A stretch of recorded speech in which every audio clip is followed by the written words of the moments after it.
Sa video ko po ngayon mga kanyaman, tayo po ay naglinis at magtatapon po ng mga abo-abobot po mga kanyaman ha.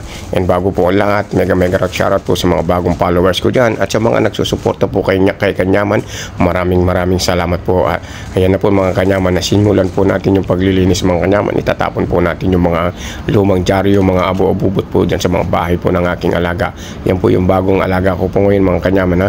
Dalawa lang po kasi lang mag-asawa dyan at saka yung binatang anak po nila mga kanyaman na. So wala po silang katulong yan mga kanyaman, na tayo po ay maghuhusa naman po tayo maglilinis mga kanyaman dahil wala naman po tayong ginagawa, natapos na po yung obligasyon ko sa alaga ko, kaya yan naman po yung pinakalibangan natin mga kanyaman then sa mga masugid ko pong nanonood, maraming salamat po sa inyo lahat.